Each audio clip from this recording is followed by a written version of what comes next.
Admiral Zethkar of the Hegemony Council stood before the holographic display, his 6 arms trembling with what he refused to acknowledge as fear. The silence in the command chamber was deafening, a stark contrast to the usual cacophony of a dozen alien species coordinating their assault on the Sol system. "Status report," he commanded, his voice barely concealing the uncertainty that gnawed at his exoskeleton. "The human fleet, they've stopped moving, sir," reported Lieutenant Vexon, her crystalline form flickering with nervous energy. "Complete radio silence. No weapons charging, no defensive formations. They're just waiting." For 3 galactic cycles, the hegemony had systematically dismantled human colonies on the outer rim. The hairless primates from Earth were nothing special. No natural armor, no telepathic abilities, no energy manipulation. They were weak, their lifespans laughably short, their technology decades behind the collective advancement of the hegemony's 12 founding species. Yet somehow these humans had managed to survive every assault, growing stronger with each defeat. They learned from their losses in ways that puzzled military strategists across the galaxy. Where other species would retreat or surrender, humans adapted, innovated, and returned with deadlier resolve. "Sir," another officer called out, his serpentine form coiled in distress, "we're receiving a transmission from the human fleet. It's strange. Put it through." The hologram shifted, revealing a human female in a pristine military uniform. She appeared young by human standards, though Zethkar had learned not to underestimate their kind based on appearance. Her eyes held something that made the Admiral's primary heart skip a beat. Not anger, not desperation, but a calm certainty that chilled him to his core. "I am Admiral Sarah Chen of the Terran Defense Fleet," she began, her voice steady and measured. "I want to thank the Hegemony Council for this opportunity." Opportunity? Zethkar's mandibles clicked in confusion. The human fleet was outnumbered, 50-1. Their defeat was mathematically certain. "You see," Admiral Chen continued, "humanity has been conducting an experiment for the past 3 years. We needed to understand just how far we could be pushed before we would be forced to reveal our true nature."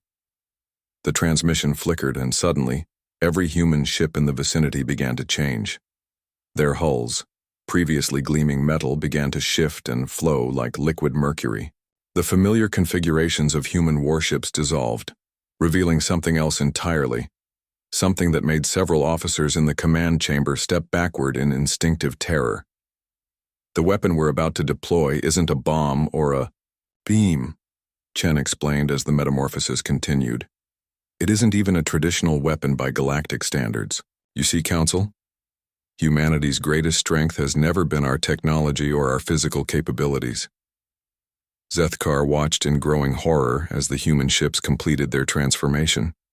They no longer looked like vessels at all, but rather like enormous predatory organisms, all teeth and shadow and nightmare geometry that seemed to bend light around them.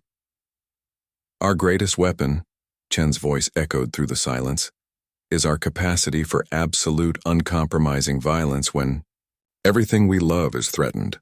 The Admiral's tactical display began registering readings that made no sense. The human fleet wasn't just changing shape, it was multiplying.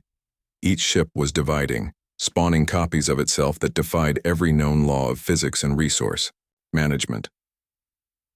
"Impossible," whispered the Hegemony's chief scientist, a gas-based entity whose voice resonated through specialized speakers. "Matter cannot be created from nothing. They're violating fundamental—" "We're not creating matter," Chen interrupted, somehow hearing the comment across the void. "We're converting it. Every asteroid, every piece of space debris, every molecule of cosmic dust within 100,000 kilometers is becoming part of our fleet." The tactical display showed the truth of her words. The human formation was expanding exponentially, consuming everything in its path and adding it to their growing armada. But more terrifying than the sheer numbers was the predatory grace with which the transformed vessels moved, like a school of cosmic sharks that had caught the scent of blood. "For 3 years," Chen continued, "you've been testing our limits, destroying our colonies, killing our children. forcing us to become something we hoped we'd never have to be again. You wanted to see what humans are truly capable of when pushed to the brink. Zethkar found his voice, though it came out as little more than a whisper. What are you? Admiral Chen smiled, and it was the most terrifying expression the Admiral had ever witnessed. Not cruel or angry, but filled with a terrible, ancient sadness. We are the species that turned our own home planet into a weapon during our darkest hours. We are the children of beings who developed nuclear fire before we learned to fly. We are the descendants of creatures so violent that we had to literally evolve empathy to prevent our own extinction. The human fleet had surrounded them now, billions of nightmare vessels that pulsed with barely contained destructive potential. Yet they held their position, waiting. The galaxy has known peace for 10,000 years, Chen said. You've forgotten what war actually looks like when waged by a species that views extinction as just another problem to solve through superior firepower. We surrender, Zethkar managed to say. No, Chen replied gently. You don't understand. This isn't a battle anymore. This is a demonstration. We need every species in the galaxy to understand what they're truly dealing with when they threaten humanity. The Admiral watched his sensors as human vessels appeared around every hegemony, world simultaneously, not through faster-than-light travel, but through what appeared to be spontaneous materialization. How long? He asked, knowing he didn't need to specify his question. If we wanted every world in the hegemony to cease existing, approximately 14 minutes. But that's not what we want. Chen leaned forward.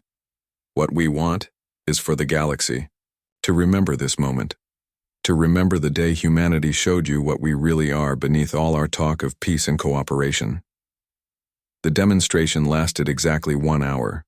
When it ended, the nightmare fleet simply dissolved back into normal, human vessels, as if the previous display of impossible power had been nothing more than an elaborate illusion. But the message was clear, and it spread through the galaxy at the speed of quantum communication.